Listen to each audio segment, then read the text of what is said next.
Good morning. Good morning. Hi, everyone. How are we today? Good, thanks. Not complaining. Staying cool or trying. Staying busy.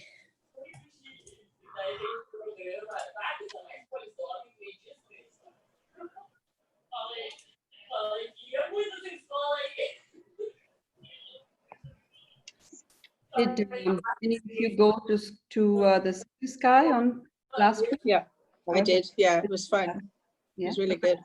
Okay. A lot of people there, Jackie? A lot of people there? There were, I think, 22 people went. Jackie posted it on the Facebook, on the CTGA Facebook page with some photographs. Oh, It was really good. Okay. Yeah. Hello, guys. Hi, Hi. Fatima. Hi, how are you? Good.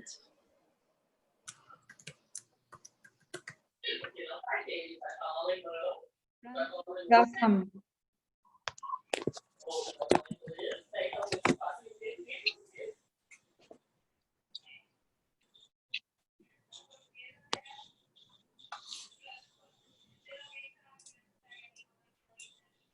You're talking about the gondola the other day?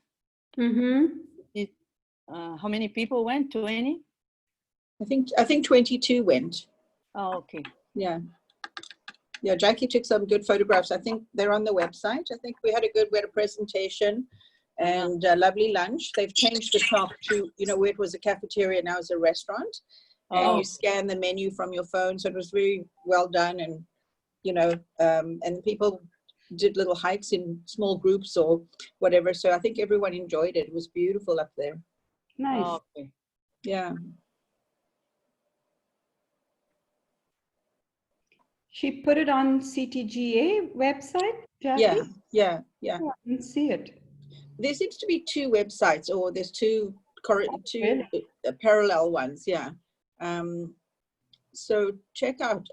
Because I seem to get both, and I saw the photographs, but yeah, it was spectacularly gorgeous up there, and they are doing okay, but I think they took such a big hit before with the vandalism, and then they were closed, and then the COVID thing. So I think they want to get back on their feet. So they were happy to see us as a group and to do the presentation and talk about upcoming plans for expansion and new attractions and stuff. So the woman who spoke to us, I forget her name, she was really interesting and encouraging, and they really are hoping for tourism to come back, as we all are, of course.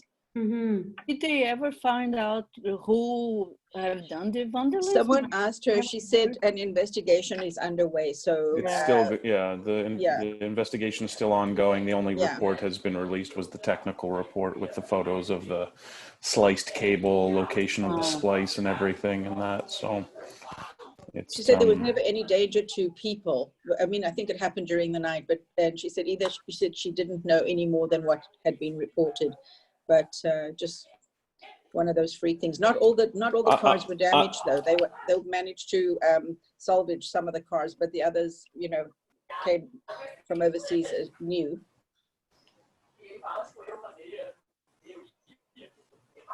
The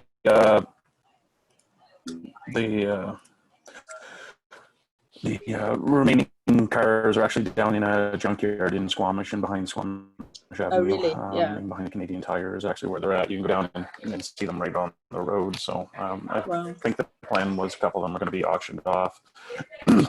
Inside rumor was that they knew who did it, or they had a pretty good idea who did it. But there's a lot of folks in Squamish, an area with a lot of good technical abilities and the tools to do what they did and knowledge of the trails. There was lots of opposition to the gondola in the first place. So, without proof, there's only so much that can be done. So, they have limited. Your audio is really bad. Say in public. Yeah, I would concur. Whoever was just speaking, you're really breaking up. It's very hard to hear you. Audio is really bad, Matthew. Sound like you're in a tunnel or something.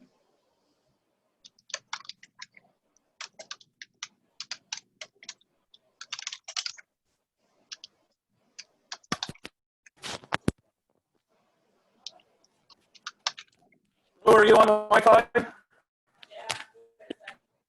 Thank you. Okay, good morning, everyone. Anything Morning. better? Hello. All right, Matthew, maybe your battery's dying. Something's not right there. Also, sometimes your picture was frozen and It's not a battery thing. It's an internet thing. It's not a battery thing. So okay. If we're ready to roll, I'll start yakking away.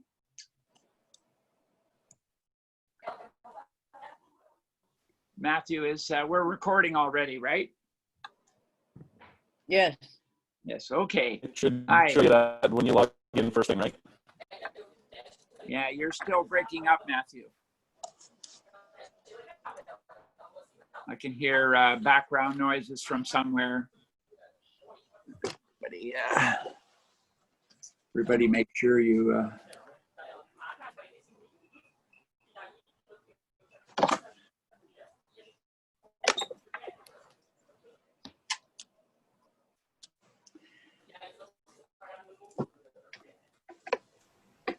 All right, everyone. Welcome to the 15th CTGA Zoom meeting. My name is Jeff Vino. Welcome, welcome, welcome. We've got a bit of a cooler day today, which is nice because that was pretty hot yesterday and the day before.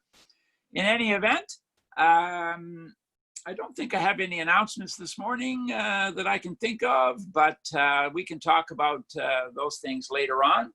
So first we'll, and foremost, we'll welcome Frances Bula. I think I heard your voice a few minutes ago, Frances. Are you there? Yeah, I am. Hi. Unmuting myself for a moment here. Hi. Yeah, that's good.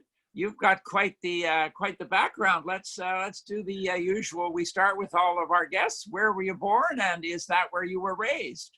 Oh, okay. We're just plunging right into it. Okay, great. So I was actually born in Grey Nuns Hospital in Regina, Saskatchewan. And we didn't move here till I was 9, moved to North Vancouver. So I always tell people that makes me as close to a native Vancouverite as you can get. That's pretty good. That's pretty good. I did start out in Saskatchewan. You know, we Saskatchewan people are very proud of being like the bedrock of the country. So yeah, so I grew up in North Van, went to high school there, went to UBC, traveled a lot, ended up settling in the city, which as a North Van person, I never thought I would do, because in North Van, you kind of look down on the city when I was growing up and would be like, what kind of rats would live down there? Anyway, and here I am. I now live near Main and Broadway and travel around the city all the time. Yeah, I'm at Falls Creek South. That's the background, the virtual background picture behind me there, down by Stamps Landing. And I grew up in the West End. So when you left high school and you went on to UBC, what were you thinking you might do at that point? Oh, well, this was the 70s, so I was a total flake, right? I don't think I had very good plans. And by the way, if there is noise in the background, I apologize. There's nonstop construction these days in our neighborhood and several laneway houses going up. So you might hear some hammering and sawing. So I apologize in advance for that. There's nothing I can do. Anyway, I studied music, I studied French, I took several breaks to travel. I went to Israel twice and worked on a kibbutz. I studied a year in Paris. I worked in the commercial fishing industry. My mother cried herself to sleep every night of my 20s, I'm pretty sure, as I was roaming around. And then all of a sudden, at the age of 28, I realized I needed to earn a living. And after realizing it was too late to get a PhD in microbiology and I got turned down for medical school, I decided to become a journalist. Well, your mom was upset because you were on that fishing boat. She was worried about you. Oh yeah, no. And I'll just also, like, an honors degree in French literature, and then you go and work with slimy fish and, you know, risk your life out on Queen Charlotte's Sound. But then you went on to work near slimy politicians. I know, and really the slimy fish were much easier to deal with in some ways. So, well, let's cut right to the chase. Who was the slimiest politician you ever got near? No, I'm just kidding. I'm just kidding. yeah. And actually, I find most politicians, they're not slimy. Like, some are not very bright, or they don't really understand what their job is. But I've met so many hardworking people. I mean, I think partly because I deal with municipal politicians a lot. You know, I covered city councils in Creston, BC, which was my first newspaper job. And I still I talk to a lot of small town politicians, and they're in the trenches slogging away on behalf of their community, many of them for not much money. So I have to say, I think I've met more good people than bad. Yeah, that's been my impression over the years. I would suggest anybody who has a moment, if the networks will run it later. I'm just in the background, the TV over here. I was watching the WE examination that's going on in I guess it's in Ottawa right now. And Pierre Poilievre has been a real pain in the ass. He's been really nasty and won't listen to anyway. Blah blah blah. So you from UBC, you got working. I'm especially interested in your years at Vancouver City Hall, because there's so many interesting people that, like you say, good working people and so on. And do you have any, I would guess, fondest memories of that time? Actually, you still follow it, right? You're still up there. Yeah, no, I write for the Globe and Mail, and I cover city council. I had the pleasure of tweeting out all for the entire day last Wednesday, I think it was, about the decision about the rental tower at Broadway and Birch, you know, that became very polarized. So no, I still cover it. I started in 1994 covering City Hall and city issues, and I was at the Vancouver Sun then. And I'd done, you know, general assignment reporting, and I'd done education, and I'd worked in Montreal for a year and traveled to China on some fellowships and so on. But yeah, I started covering it in 1994, and I'm still here. People weren't very interested in City Hall when I first started. I would be the only person there except for the Shaw Cable people and maybe someone from Ming Pao. And it was seen as a real dead zone. Nothing much interesting was happening there. If you wanted to be a political reporter, you went to Victoria and you covered Van der Zalm or, you know, the new NDP government or whatever. You didn't hang around boring Vancouver City Hall. And of course, that's really changed. You know, my husband used to tell me, oh, City Hall was really exciting in the 70s. There were people there all the time. It was packed. There were protests. Meetings went forever. And of course, now we're kind of back to that. You know, there's this real renewed interest in what the city is doing and how it's grappling with problems. I think partly because people just see it as more accessible, and partly cities have ended up having to deal with really huge problems as a result of a lot of downloading of programs by, problems by the federal and provincial governments, you know, homelessness, drug problems, integrating masses of new immigrants with very little support from the federal government. So it's become a pretty lively place. I don't know if you watched yesterday, they had something like 300 speakers who participated by video in a move that was sort of a defund the police and put more money into other services kind of motion at council. Yeah, I worked in broadcast for a few years, and I would go up to City Hall, and I remember there were quite a few reporters there, depending on the topic, of course. And the meetings seemed to go on forever, and then people, yeah, you're right, you know, it fades in and out, people not paying attention to things, and then they do. I had a question that was just on my mind. Cutting to something that's more current at City Hall or with the Parks Board, before I ask you your thoughts on the park board and the situation with Strathcona Park, has the time come, because we get so many different types of park board people, one set of years it's under control of one wing or one, left wing or right wing and so on. Has the time come that maybe we should save some money and eliminate the parks board and let the city run it?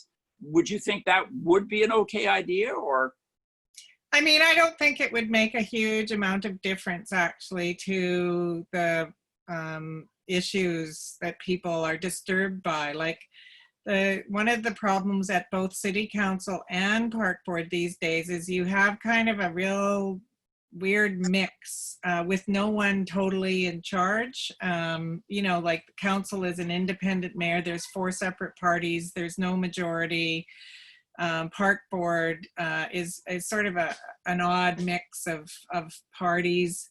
And so there's a lack of direction in this term at both levels. When Vision Vancouver or the NPA dominated council, they also tended to dominate park board.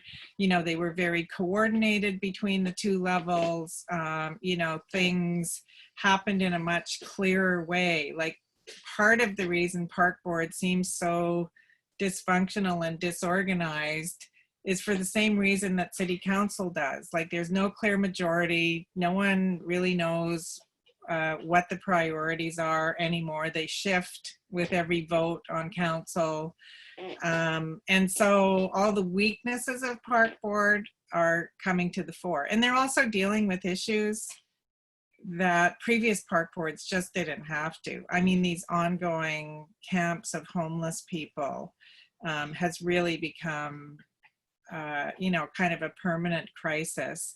And, people on the park board, they work full-time somewhere else. They're teachers and, seniors workers, and they're making like $20,000 a year to go to 14-hour meetings and listen to people tell them about what they should do. And I don't think that they have the time or the expertise to deal with some of the big issues they're currently facing. Quite frankly, it just didn't used to be like that at park board. I mean, it was really kind of more mundane park issues. with the success of the temporary modular homes that are now all over the city, and with what's happened with the Oppenheimer Park, and they finally cleared it out, but now it seems like they're almost all over at Strathcona Park, is the answer more? I was thinking in recent weeks, the answer might be more of those temporary modular homes. Seems to be maybe one of the quickest ways, but now with the federal government and all governments in money trouble because of COVID and extra expenses they weren't counting on, and loss of revenue because of COVID. But just trying to get your opinion on, after all the years, after all that's been said and done, what do you possibly think is an answer to try and help the homeless? It does seem to be, the numbers do seem to be getting bigger and bigger each year. Things happen to people. They're working, then they're not working, then things go wrong. And, next thing you know, they're living in recreational vehicles or in tents or whatever. But any thoughts that you've had about what might be a solution?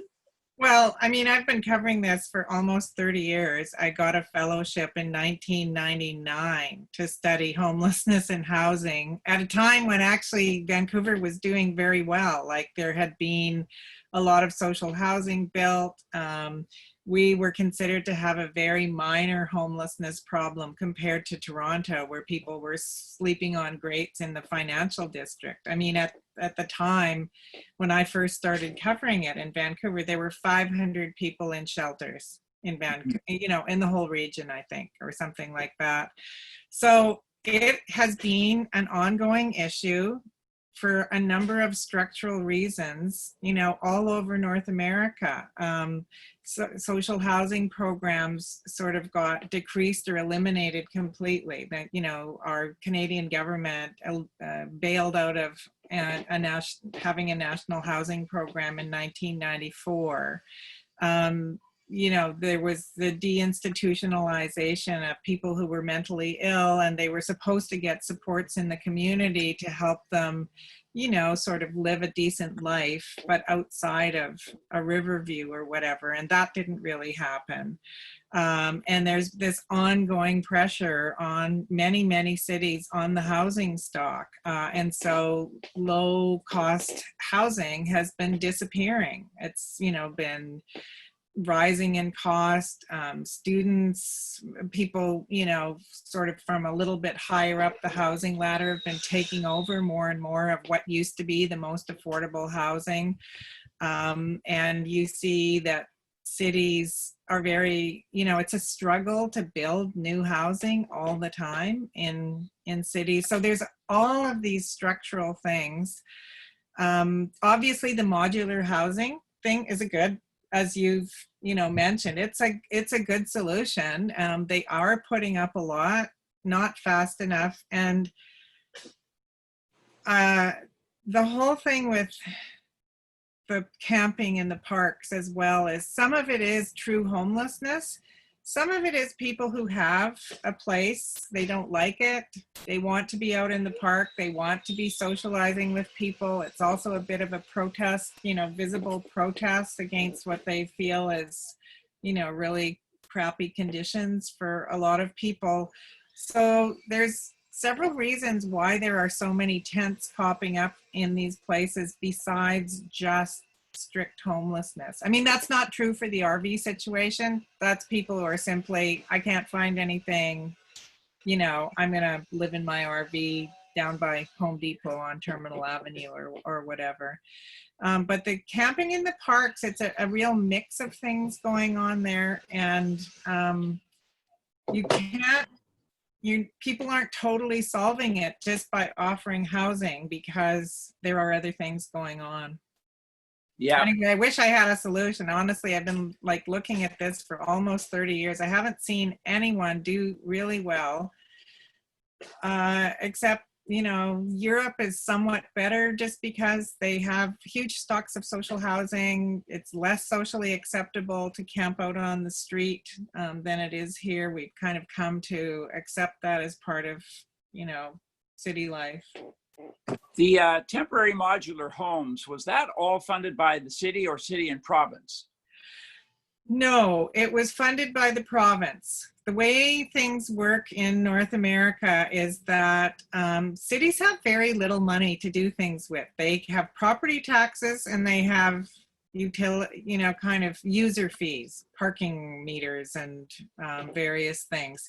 They don't have a huge amount of money to undertake gigantic social programs. So housing has typically been handled by the provincial and federal governments. Now, as the crisis keeps getting worse and worse in cities, cities do things like they'll lease land for very little money, you know, for a housing site, but they try not to get into building or giving operating funding for housing because it's such an enormous bill. It's just so huge. People have no idea how much it costs these days. You know, even the temporary modular housing is not cheap. It's $200,000 per unit. Well, if you're trying to house 5,000 people, that mounts up very quickly. So the province provided the money for that. And we're actually lucky living in BC. It's the most active province in terms of providing money for subsidized housing, maybe along with Quebec, but it's way ahead of all the other provinces.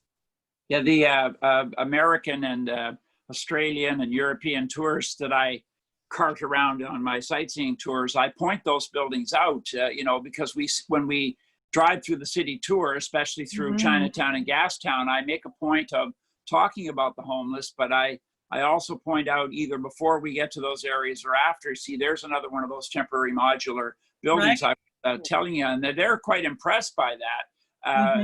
The problem is there's probably, or there are more homeless than there are temporary modular homes, unfortunately. Well, I mean, the city grows all the time and it grows in all, you know, in people arrive here or at all income levels, and that includes people who end up being homeless. And realistically, there's enormous pressure on our housing stock here. Like there's a 0.05% vacancy rate or something like that in Vancouver. And I was trying to help my son find an apartment for a couple of years. And, you know, there were all these terrible, like downtown east side hotel rooms being advertised as, you know, bachelor suites for $1,100 a month. Like there's such housing pressure in this city that even like the crummiest places that usually, you know, were kind of reserved for the poorest of the poor, those are being taken over and used by students and, you know, service workers who are kind of at the, you know, not making that much money. Are some of those students well-to-do? Because the students who are well-to-do, their parents either buy them a condo or pay for a dorm room. You know, these are like students who are more trying to make it on their own. Yeah, I can tell you from experience, last late August, almost a year ago now, a couple of friends of mine who used to live in another part of the province let me know that they were coming. They wanted to come back into the city. Did I have a spare few moments I could wander up and down in the West End? They wanted to be in the West End. And I went out for a car ride, and I was shocked. There were vacancy signs all over the place. I wrote down a few building addresses and phone numbers and got them to call. And they said there's quite a variety of suites available, especially one bedrooms, but the prices were between $1,500 to $2,000 or more. Yeah. So I had expected to find, I originally told them, gee, I've heard the vacancy rate's terrible. That might be a tall order.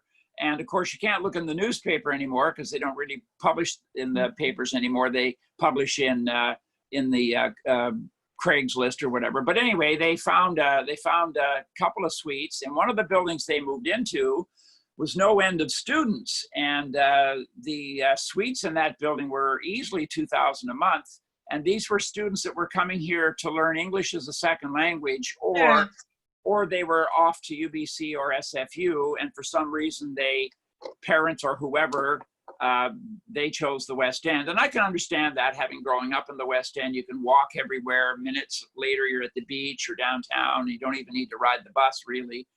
You know, great area of town, really. But anyway, that's interesting about the homeless situation. And I was just going to mention, you said that you point out the temporary modular housing to people. Like something you might want to do is point out permanent social housing. Oh, yeah. Sprinkled all over the city, like, you know, the Sorella at Pender and Abbott, I think it is. And there's a number of buildings in sort of the fancy, you know, around Davie and Pacific Boulevard. You know, there were quite a few social housing buildings put in there. Like, it's interesting when you show people social housing in Vancouver, because they sometimes can't tell that it's social housing. They think it's just a regular apartment building. Yeah, there's 2 or 3 buildings just off to my right hand side, and I do point out, especially occasionally we'll come around from the Burrard Bridge after having come by English Bay Beach, Sunset Beach, and we're not going to Granville Island. So instead of going over the Burrard Bridge, we'll go through Yaletown, and I'll turn at Davie and point out the roundhouse and all that stuff. And then as you come along Marina Side Crescent, just before you get to the Canby Bridge, there's a couple of buildings along Marina Side Crescent, and if you don't point them out, they just look like 10 or 8-story or 10-story buildings. They're social housing. I think another fascinating one for visitors that you show around is the Cole Harbor one, which is like, I cross the street from the Bay Shore and it looks beautiful, and it's in this super high-end area. And they're there. And you members of the Tour Guide Association, if you weren't aware of them, I've mentioned them in other meetings that we had when we used to hold in-person meetings, but you know, I can show you another time, or maybe I'll make a video series on that, and we'll get you to know where they are, because they are, a lot of them are right on the city tour, the standard city tour that most of us follow. So I had a question about something more with the temporary modular housing, it would be nice if we could get some more of them. It would be one. Well, that's happening. I mean, the province announced another round of funding, and I, as far as I know, the city's picking out some sites, and it's not just Vancouver. I mean, it's going up in other communities as well. So that's happening along with some permanent housing. And then another thing that the province is doing is just outright buying hotels and motels and older apartment buildings, you know, to try to keep up with the needs. So they just bought the American, the Howard Johnson on Granville, Yeah. a lovely little place in the West End called the Buchan Hotel that apparently was an SRO. Yeah, I was sorry. I was sorry to hear that that one is going, you know, had been turned into social housing, because it's such a great little little hotel, and sometimes you pick tourists up from there. But it, you know, so it did function as a hotel for a while, right? For like the last 40 years. Right. Growing up in the West End, it was a hotel. And anyway, it's a beautiful little building. Yeah. And there was a great little, what do you call it, cafe or dining area in there. Yeah. I'm not sure if that's still around or not. Was it called the Park or something like that? Or anyway, yeah, I sort of vaguely remember that. Yeah. So anyway, I'm glad to hear there's more of them coming along. I mean, the problem is that because of the extreme pressure on all levels of housing, what a lot of housing advocates I talk to say is they're losing, you know, across Canada, cities are losing 3 affordable housing units in the private market for every new one that gets built or acquired by governments. You know, BC between 2011 and 2016, 34,000 apartments that used to rent for $750 a month or less disappeared off the market. Either the rent increased or they were, you know, redeveloped or something like that. But, you know, we are losing cheap housing at this incredible rate. Because, yeah. Somebody on our chat asked why isn't the government building more permanent social housing when that's needed? And that comes from all 3 levels, or mostly the 2 main levels? Well, as I said, the federal government kind of moved out of building housing in 1994. Yeah. BC, except for kind of a short blip when the Liberals first came in, continued building it. It's huge. Like after 30 years of covering this and seeing so much citizen activism about it, I keep thinking, why do governments not put more money into housing? And I finally concluded, this is just me, like blathering, but I think that they realize they mean to do well, they get into office, and they realize how expensive it's going to be to provide even the most minimal amount of housing. And the federal, you know, the Liberals got in and they promised all kinds of things. And then I think they realized, like, oh my God, we could spend $20 billion and not even move the needle. So why don't we put it into projects where we get, and they don't get much public recognition for it. Like when they put money into a transit line, millions of people use that every day. So the feds can say, hey, we helped you get around the city more easily. When they put money into housing, a very limited number of people benefit. Only the, 10,000 or so people who get to move in. Go ahead. My wife. Oh, sorry. I was just going to say, my wife is at home from her care home because of COVID. Oh. She has dementia, and sometimes she just starts talking out of the blue. But she said that's okay. But anyway, with housing, the politicians, I've heard them say this. They feel like they don't get enough recognition for it, because even the people who move into a federally subsidized unit don't often recognize that's why they're getting a cheap unit. So they don't get much political bang for their buck. And so I think a lot of them just decide, I'm going to put the money where people will, appreciate what we've done for it. So I think that's it. And it is so expensive. You know, the cost of construction keeps going up. The cost of land is incredible. And I can see that they just feel like this is insurmountable. We don't know what to do. We're gonna, you know, do a few things, but we're not even going to attempt to really seriously try to put a dent in this because it's just way too much to do. So, I mean, BC is putting a lot of money into social housing, but it can't keep up if the feds don't put in a whole lot of money, and they haven't so far. Oh, I can't hear you. You're on mute. Yeah, sorry. Trish was talking and I just, Okay. what are some other issues that you see that City Hall should, if it were a more normal year with no COVID around, but there are other issues that are coming along for the city in particular. What would you see as something else that it would be nice if the city had time to do this or that? Well, I mean, the mayor was elected basically by saying there's only 3 things I care about: housing, housing, and housing. And then, you know, the opioid overdose crisis. I mean, obviously, the issues facing all cities is, how do you create a functional city where people can get around easily, where housing is available, where it feels good to live in a city, you know, so that you have parks and activities and it feels comfortable, it doesn't feel stressful, and you don't have all the housing just built along the bus lines. And I think, you know, I've studied urban issues for a long time, and that's the dilemma in every city, is how do we accommodate all these newcomers without just like jamming in density? So bring it in a way that feels good for everybody and where there's enough services for all these people moving in, and try to find ways for people to live comfortably, like so they can get around without having to drive everywhere. And then it's a nicer city to live in. I mean, I think we all had that experience at the beginning of the pandemic where, okay, our economy's collapsing and people are dying, but oh my God, it was kind of nice being in the city because the traffic evaporated and you could sort of walk around everywhere.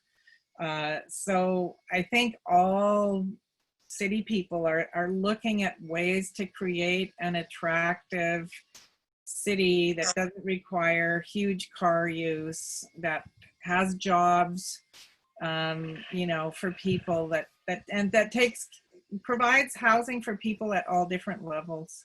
And that's a big thing, because those are all like governed by giant structural dynamics. Do you think back before the decision was made, what were your thoughts on SkyTrain all the way to UBC, or pick the light rail, which is obviously a bit cheaper, but what were your thoughts on that? Well, what I see, the debate over SkyTrain versus light rail, is the people who tend to favor light rail want Vancouver to stay as a kind of low density, somewhat bucolic city.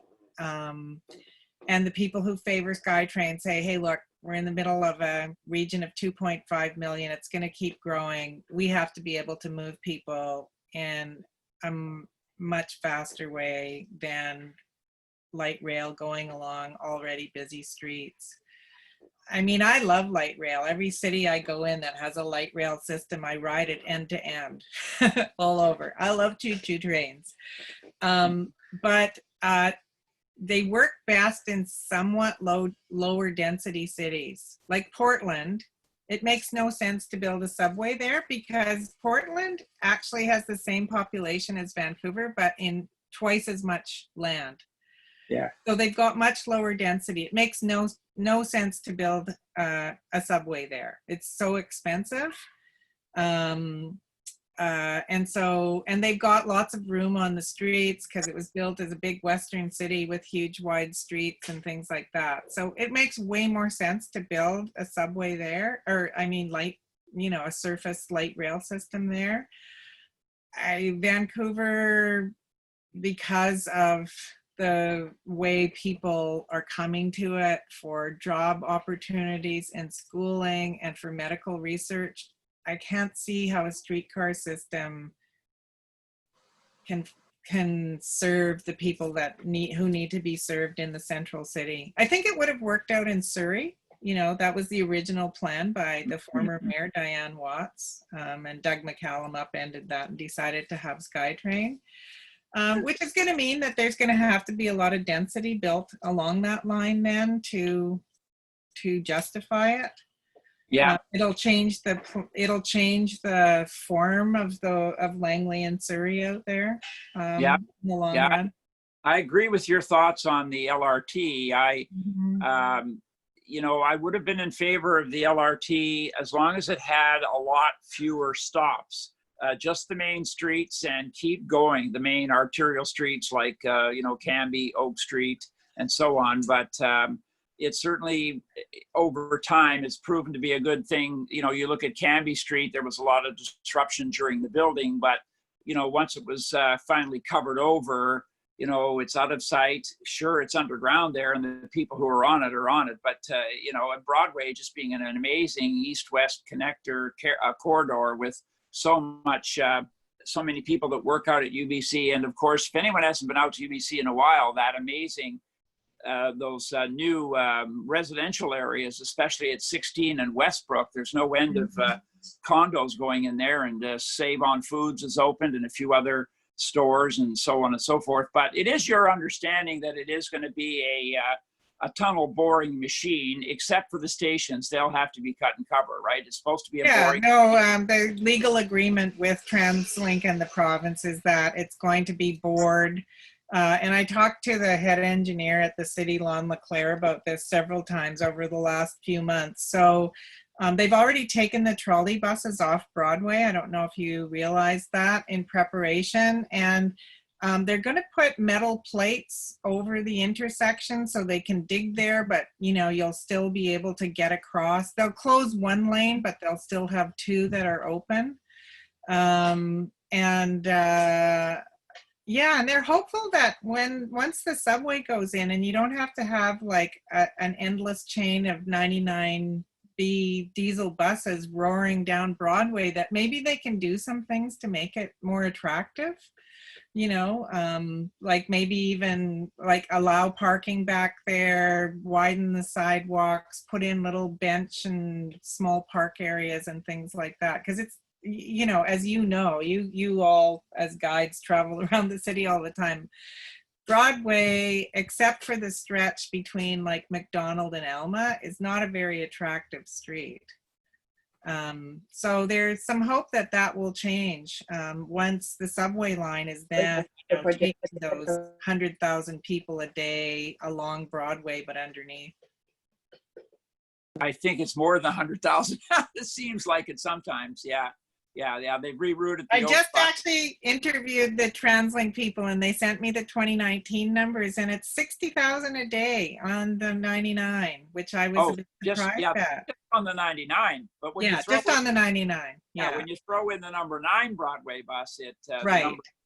Because I worked at transit years ago for 5 years, and boy, every time you came to a stop and you opened the door of the bus, it was like you were letting them on. Oh, well, I live one block off Broadway. I take the Broadway bus all the time. I take it when I go out to the airport and transfer at Canby. And oh no, I'm aware of all the specialness of the Broadway buses.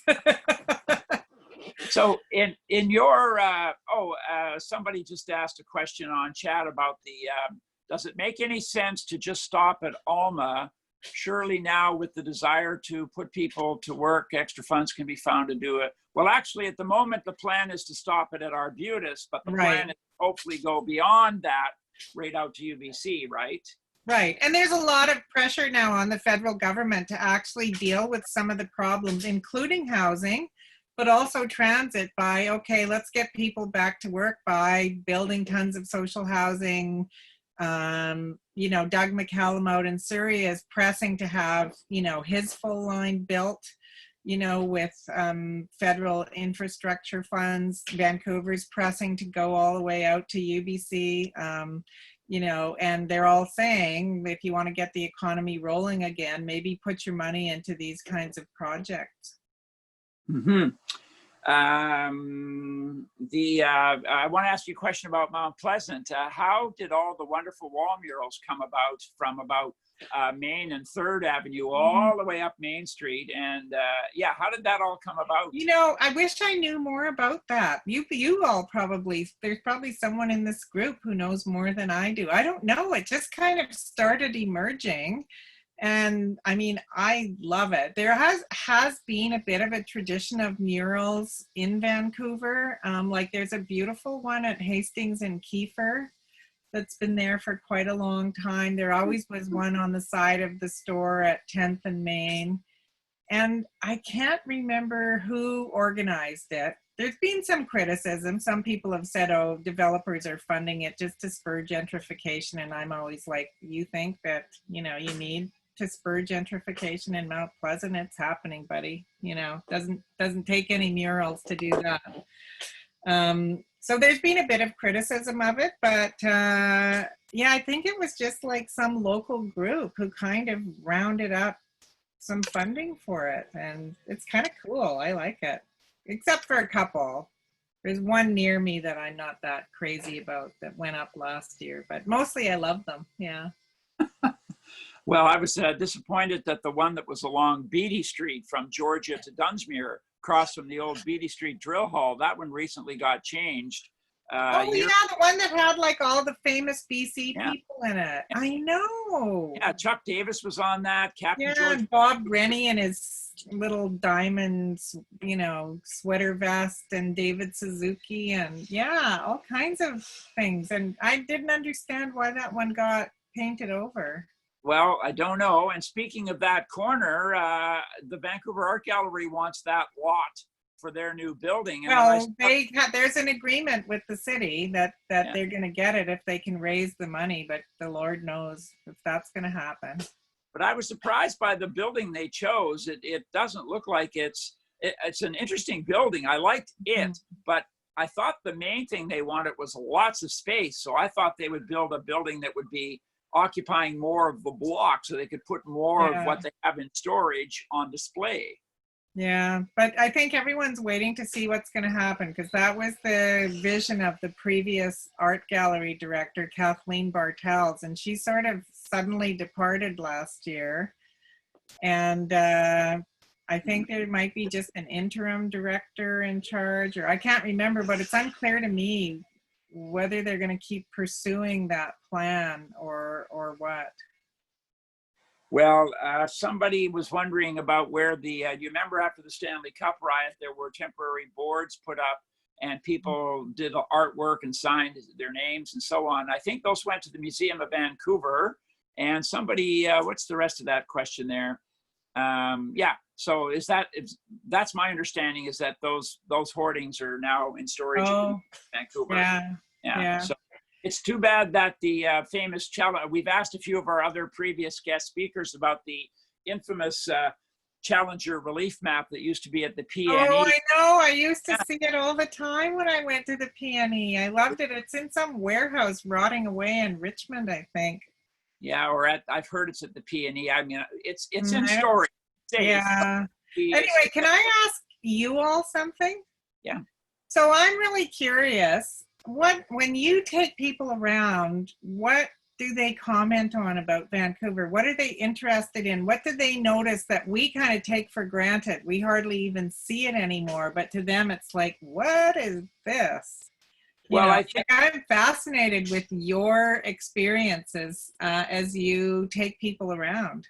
Well, when you get a sunny, lovely day like this, and sometimes in the last couple of years, I'm not so much in a tour bus, but in an SUV or a transit van.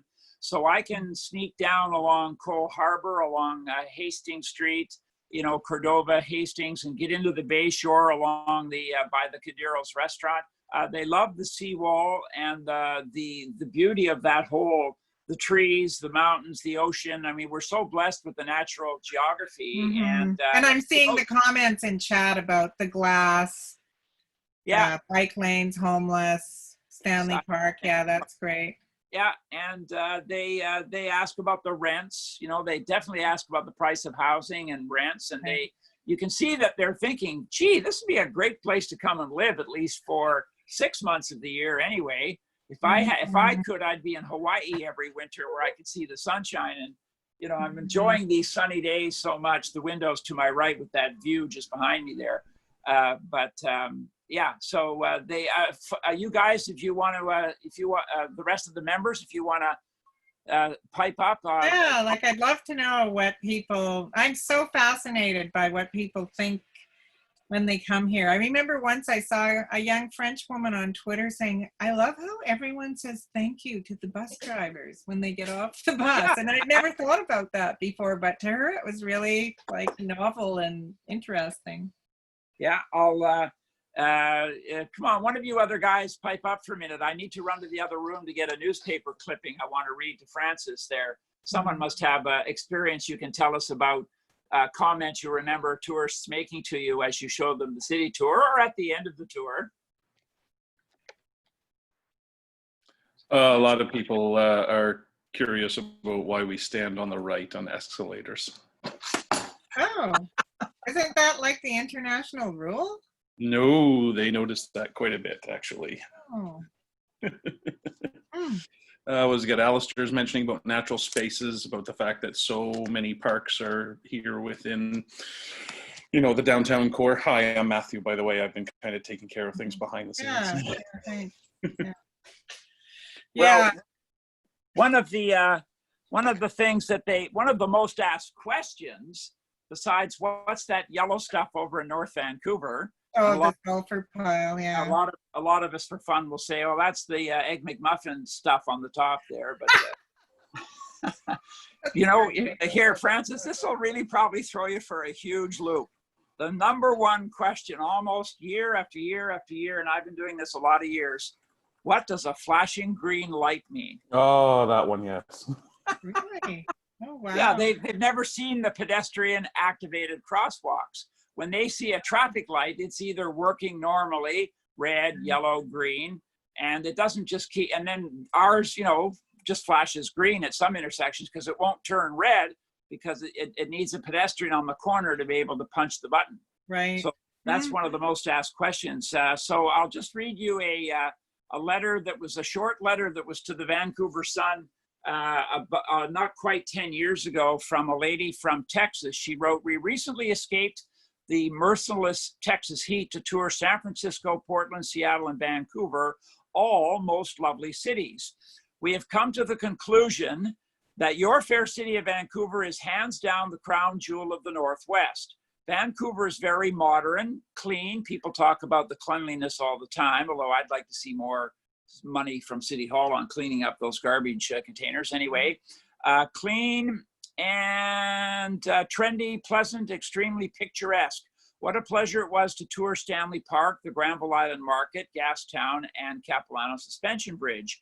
Most of all, we loved sitting on a bench on the bay, I think she means over at English Bay Beach, enjoying the, oh no, she's over at Cole Harbor at the seaplanes and the marinas, the snow-topped mountains, and the sunshine, no less, something impossible to do under the hot Texas sun. And the last thing she wrote was, take it from me, sweltering here in 108 Fahrenheit or 42 centigrade temperatures. You don't know how lucky you are. Love you, Vancouver, signed by a lady named Polly Shaw. So, she, you know, and those kind of comments show up in the Sun or the Province letters section. Not so much maybe these days. They're more, the editorial people seem to be posting more comments from the citizens about what's going on and local stuff. But yeah, we get these great comments, and they do point out sometimes they'll spot a store or a thing, person, or just something, and even I've had to go, oh yeah, right. You know, they notice the electric trolley buses, right? Oh, you've got those buses with those sticks on the roof, you know, and because for a lot of the young kids, they've never seen them.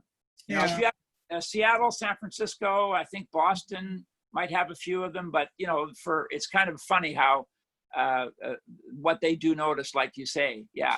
Well, and I've had people from Toronto like Richard Florida, when he came here, he's this big urban researcher at the University of Toronto. And he said, I didn't realize a city could be so green and still be urban. You know, he thought, like, in his mind, you either had a dense, very hard surface kind of central city and then leafy suburbs. And he was surprised at how green it could be in Vancouver in spite of, you know, relatively high density. And another reporter I knew from Toronto said he wanted to do a story about how in Vancouver, if you need a fence, you can just grow one, you know, like you just grow a hedge or something like that. And he said, you know, you can't do that in other cities. You have to build them, but here you can just grow yourself a fence. Yeah, well, somebody wrote, Alistair Douglas, one of our members, wrote, our natural space is 30 minutes from downtown and you're in the middle of a wilderness, you know, over there in West and North Vancouver. Lack of highways, because people do notice that, or I'll bring it up and they'll go, oh yeah, you don't got a freeway running through downtown, right? And we, you know, we explain the history and the background of that. The film industry, in a normal summer, you know, most of us haven't worked all summer this summer, but in a normal spring, summer, and fall, you can almost not do a city tour and not run across a whole pile of film trucks and so on. And then I'll try to rattle off a number of the recent movies that were done here, and TV shows. Like, people are surprised to find out Once Upon a Time and The Good Doctor was done here, and Supergirl Year 2. The older folks remember the X-Files. Oh yeah, I remember hearing about that. Vancouver used to be X-Files, and a lot of these things. And I tell people, you know, you got to really pay attention to, sometimes if you're especially out for a walk down Robson Street or somewhere downtown. I've met John Travolta 3 times over the last 20 years. And the last 2 times, I totally forgot to pull my phone out and say, John, I need a selfie. But on the BC Ferry one time, I met, very grateful. Yeah, one time on the ferry, I met Rhea Perlman, just sitting there as plain as day in the cafeteria. I've met Raymond Burr, B.B. King, Chris Christopherson, Buddy Rich, the famous drummer. You name it. It's just all by fluke. Some of them I've gone up to and said hello, nice to meet you. Just, you know, kept it very quiet. But yeah, Ted Danson one time was filming on Robson or whatever. So yeah, the tourists love. And I make a point of making sure I tell them, you know, the other parts of the city we're not going to. And I usually have one of those tourist maps that shows on one side the whole metro area, and on the other side it's a blow up of downtown, the West End, and Stanley Park. And I make a point of telling them that, you know, the rest of the city here, you know, from West Point Grey to the Boundary Road it's just residential, beautiful tree-lined streets and, you know, many character homes. But the majority of things that you're here to see just so happen to be concentrated primarily in the downtown West End, Stanley Park area. Well, that's what tourists do, is you stay in the area with the most, kind of the richest transit network and the most things to see and so on. Maybe with a bus ride out to, you know, the Museum of Anthropology or something. And then if you can get them, if you can get a chance to take the tourists on the day trip to Victoria, or in some cases, we'll take them there and we'll take them on the ferry to Butcher Gardens, give them a bit of a Victoria City tour, and then they stay for a few nights, so we take off and come back home. But whenever I'm on the ferry with them, especially on the morning trip, I'll make sure I tell them, look, about 35 or 40 minutes in, I want you to go up to the front of the ship and you know, watch the ride through Active Pass. That's the most scenic 10 minutes of the voyage. And they're just flabbergasted that, you know, for many people, Vancouver was the main destination because of a cruise ship or for some reason a convention, and they somehow sneak in, oh, let's get to Capilano, let's go to Horseshoe Bay or Squamish or Whistler, and they're just blown away by the scenery. So we're quite naturally blessed with the natural scenery. Yeah, no. Yeah. Sure. So when you went to Europe and on your travels as a young lady, did you get like to most every country? And what stood out in your mind when you were? I mean, I was pretty restricted, and I was often traveling by myself. And so I was a bit nervous about going to some countries because I just got very tired, I was like young, long blonde hair, blah, blah, blah. So as a young single woman, it wasn't always that much fun traveling around. So I never made it to Italy or Spain when I was, younger. I did live in Israel twice, as I said. Mostly like I cycled when I went. Cycle touring was very popular when I was in my teens. And so I did, kind of England, France, Germany, Denmark, Norway, Sweden, on my bicycle, that kind of thing. Speaking of bicycles, that Granville Bridge project looks like it could be in jeopardy. I'm hoping that'll get. Yeah, I actually have to write a story on that. I'm not sure of the details. I can't tell if they're just deferring it, if they're doing a partial thing or whatever. Because I think a lot of people were looking forward to a change on that bridge. It's sort of the three, it's currently like the least pleasant to cross. It was built.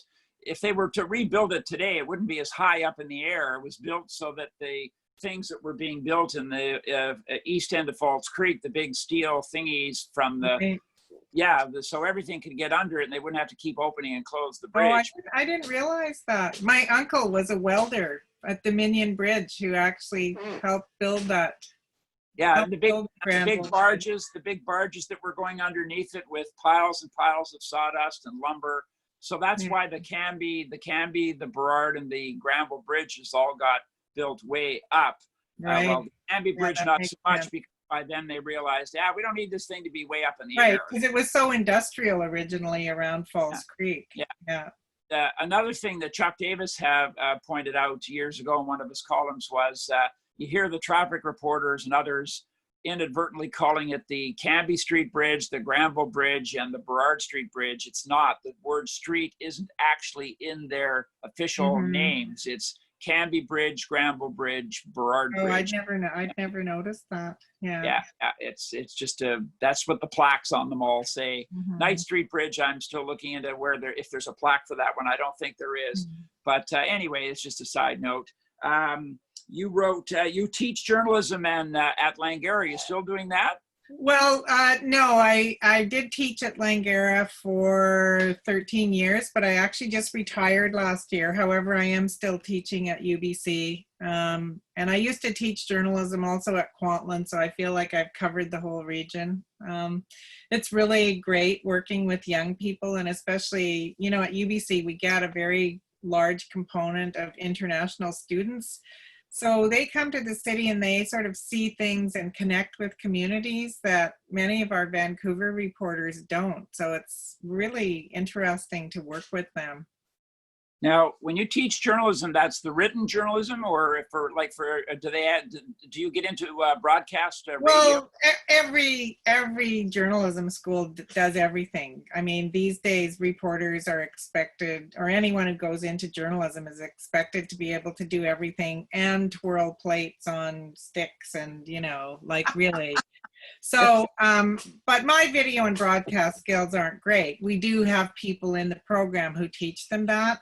I focus very much on research, writing, and interviewing. So those are kind of my specialties. And research these days is much easier with the internet, correct?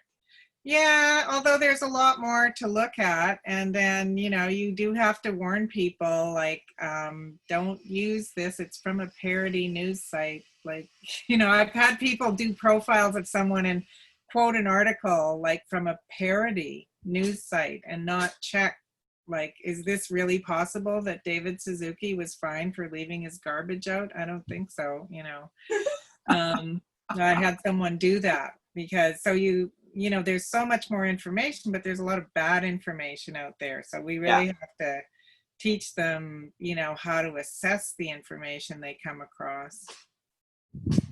Right on. Yeah.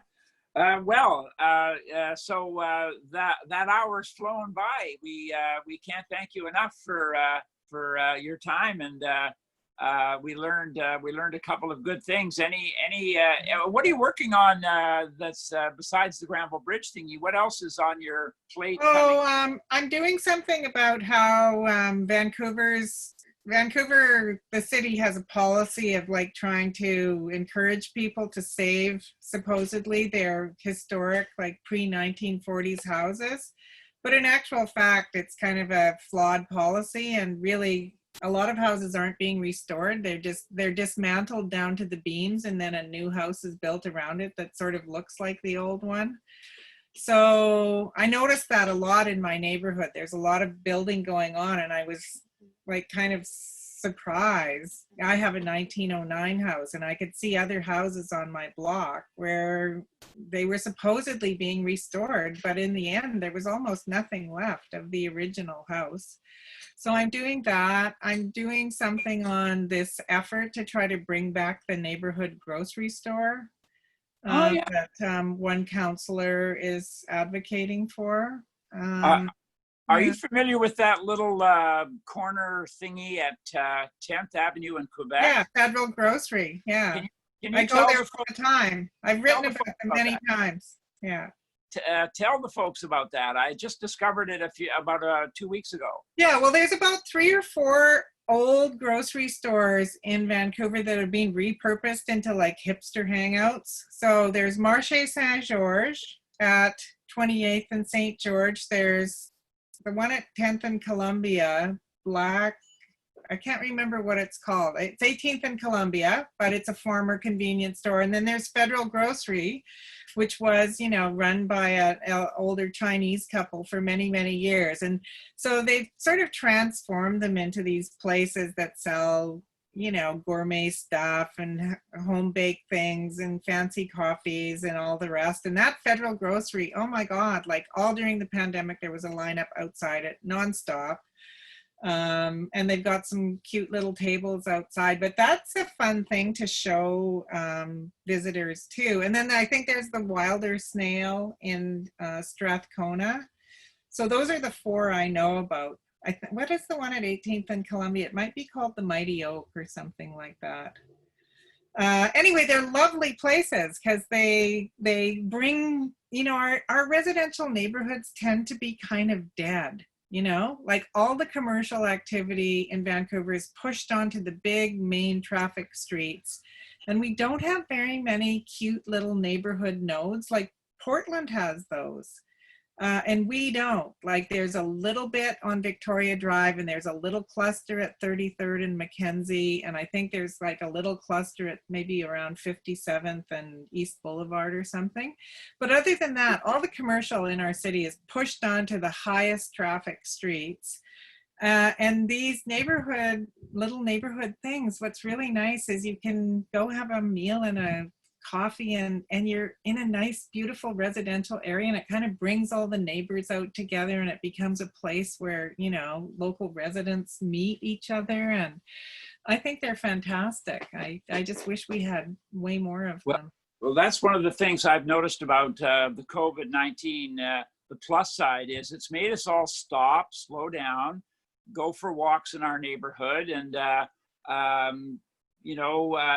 in British Columbia this summer, there's going to be a lot of people just traveling locally who've probably never thought to go to Osoyoos or Penticton or, Tofino or whatever. And in general, does anything strike you about this odd set of the last 3-4 months of COVID-19 positives that have come up as a result? Like you, yeah, I think people are hanging around in their neighborhoods more, getting to know them more. I certainly discovered some weird houses in my neighborhood that I didn't realize existed just from walking around. And yeah, we're doing like little road trips in BC.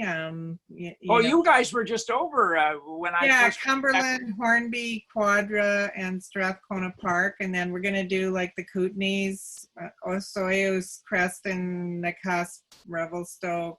The folks on the Hornby Island and that area, what are their concerns in general about? They're like everybody in smaller places with not limited medical facilities, but also Hornby's very dependent on tourism.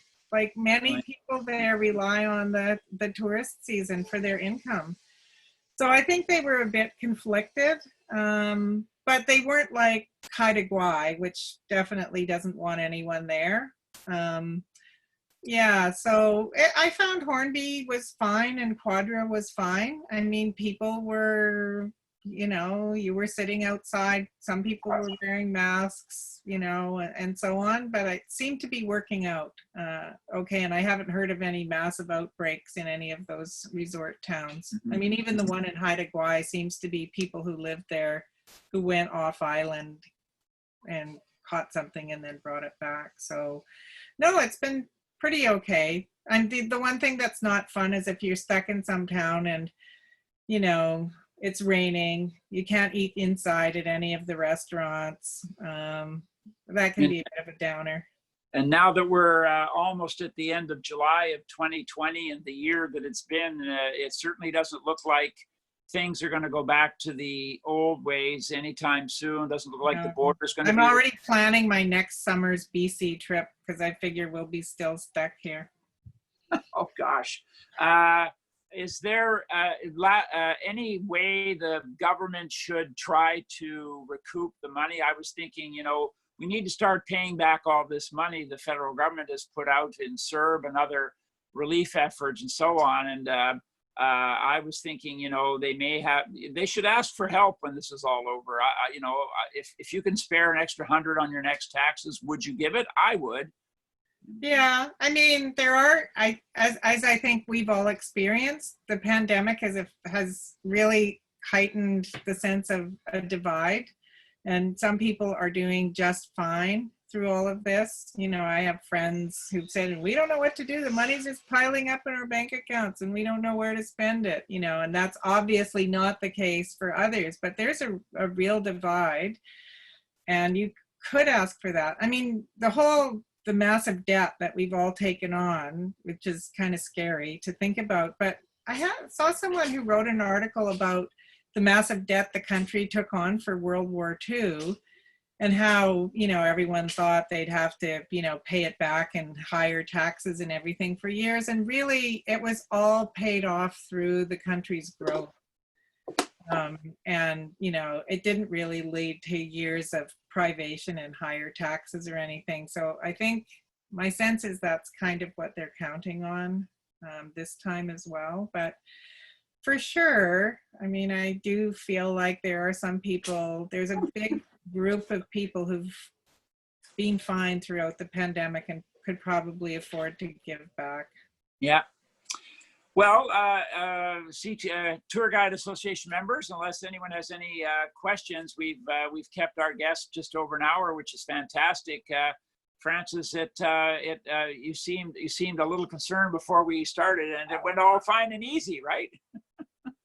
No. We're very informal. And someone was asking if money is piling up, should they have applied? These aren't people who applied for anything. They, they're collecting their pensions.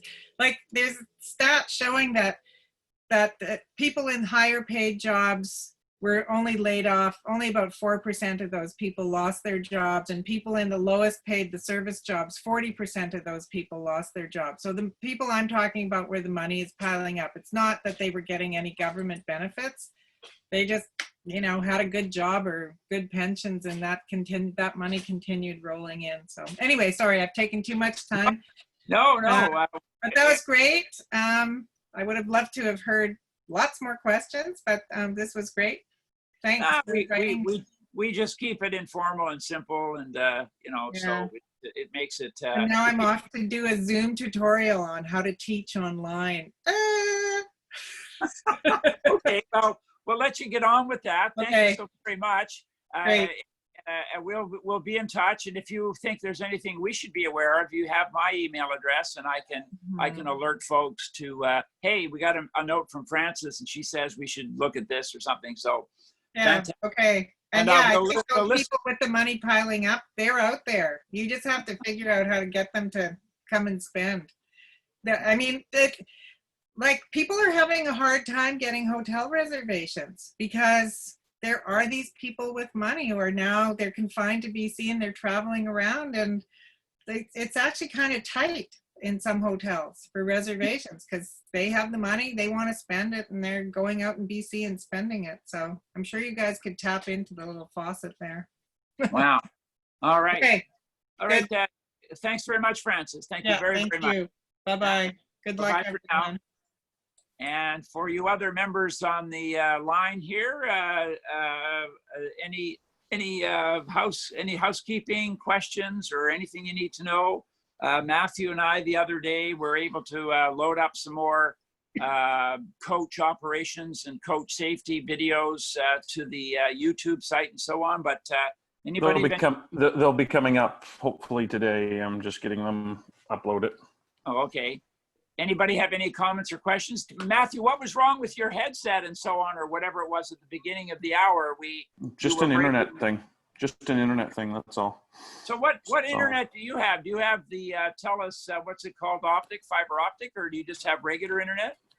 My girlfriend has 100 megabit download speeds, not as fast as my home, but it's the only thing that's available in this particular building, so you can't get gigafiber in this one yet. And you're just in Kitsilano. Yes. Not the best, but it's does it most of the time, and then sometimes it just doesn't. That was one of those days today. When I'm have any of you who are still on, when I'm speaking, is my face ever gone frozen and the sound gone funny? Is it all just normal? Looks good. Okay. Looks good. Okay. Matthew, I have a question for you, please. Yes. We were talking earlier before Francis started. Jackie Wheeler was saying that there were some photos of the Squamish trip that was posted on Facebook, but I don't see it on the page that I go to. So she says there's two pages. Do you know what the other page is, or? No, there's not two pages. There's one page and one group on Facebook. The group is just internal members. The only members of the CTGA are able to see that. And so that's for any just personal interpersonal communications that we want to have. Right. The page, the Facebook page, so it's a different category of thing on Facebook, is a public face for it, and one of those tools that we want to be able to use to showcase the members and the organization to the public. So the photos that Jackie took were posted up to the Facebook page for sure. She may have put them in the group. I can't remember offhand, but I verified earlier that they were on the page. They're on the page. Okay. Okay. Thank you.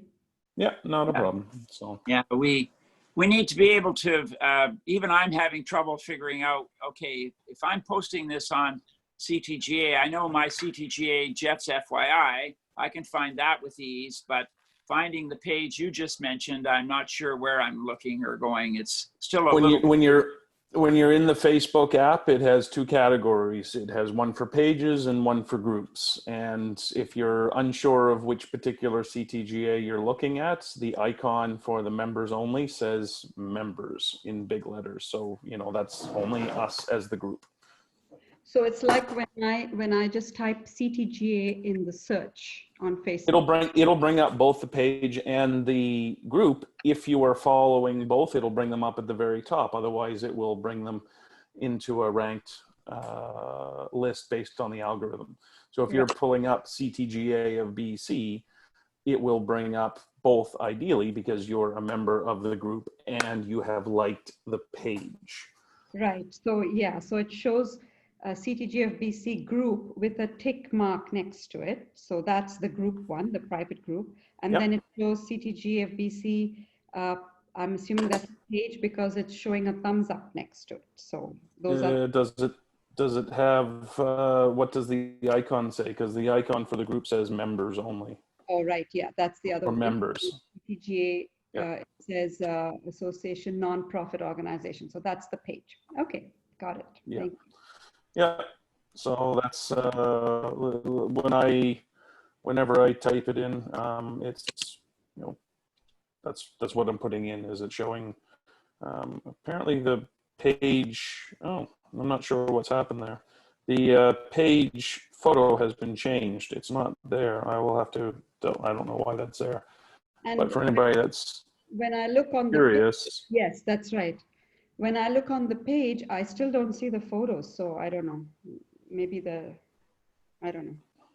I on don't the know what page, that Jackie is talking about. This Jackie was talking about. So that's okay. yeah, it's on the page when you were on it. I'm just scrolling down. I'm on an iPhone right now, so I'm not sure what everyone else is on. And as I scroll down, it shows me a whole category of photos by CTGA of BC, and Oh, you it's have to got look for photos. albums. Got it. All right. So you have to look for photos and then you see it. You don't just. Yeah, because there's different aspects to it. So different posts and you know subjects that are within the page itself, depending on what you're looking for. Okay. Never mind. Thank you. Thank you, Matthew. No, yep, no worries. We've got Okay. our So some of you yesterday on one of the Facebook group pages for the different tour guides and drivers. 280 people. One can share the page with their friends. That would be great. Say that again, Matthew. There's 280 people that are following the page. As it is our public brand, ideally we would love to have a few thousand more following it. So, you know, anyone that's online, if you can, please feel free, invite anybody you know to like the page, to follow it. We're hoping to start propagating some photos and videos as people start sending us. Right, and for those of you that yesterday, if you hopefully you're also belong to the BC/Alberta drivers and guides Facebook page, I was able to post something there, and on the Jeff's FYI CTGA page, the ITMI. Jeff. Yeah, go ahead. That's a group. It's not a page. This BC Alberta Drivers Guide, that's a group, not a page. Okay, so that page, and on the CTGA Jeff's FYI, I posted that the International Tour Management Institute out of San Francisco is opening up their study halls that they've been doing every Wednesdays at 10 a.m. Pacific. For the next few weeks, they're going to interview key people to do with the post-COVID-19 world and us being tour guides in it. And every second Thursday, which includes this Thursday, they started this 2 weeks ago. They're doing a fun hour of what's called Recess, and it's various humorous or fun topics, and eventually you get broken down into different groups of 5 or 6 people. You get to meet tour guides who live in different parts of Canada or United States or around the world. I'll be sending out a notice about that hopefully later today. But tomorrow morning, if you're able to join in, if you didn't see that posting, well, you can email me and I can send you a link. You can register for it through a company called Eventbrite, and you'll get a link to the meeting tomorrow morning at 10 a.m.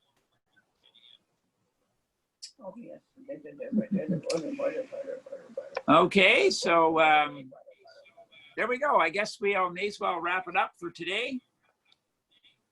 And there's going to be a link being sent to everyone with a central way to be able to find all of these things as well, since the earlier email I sent seems to have gone AWOL. Well, that thing you sent me, is that the type of thing you're trying to send out to people? Yes. Yeah. I have not tried to send it out yet. I'll send it to Gary and have him send it out when he does his weekly summation of everything. So okay. So that'll be there. It'll be a central place for people to find things. The one thing you sent me yesterday, which you showed me how to make it on my screen, can I make that thing you sent this morning get on my screen? It's a real quick way to just get there real quick. I've included that link inside the page for everything. So if you want to hang on, Jeff, then I'll chat with you about that one separately afterwards. Okay. All right. What do we got? Just before noon, not too bad. So Thank Fantastic. you, guys. Thanks for another nice meeting, and see you next week. Yeah, yeah. Okie Take dokie. care, everyone. Yeah, Thank bye-bye. you, guys. Thanks a lot. Bye-bye. You're Thanks, welcome. everyone. Have a good day. Ciao. Okay. Okay. We get, Hold on. yeah, I'm just just gonna get gonna remove Lorraine. She's not there. She- Bye. she might actually be just moving around her apartment and listening in anyway, so.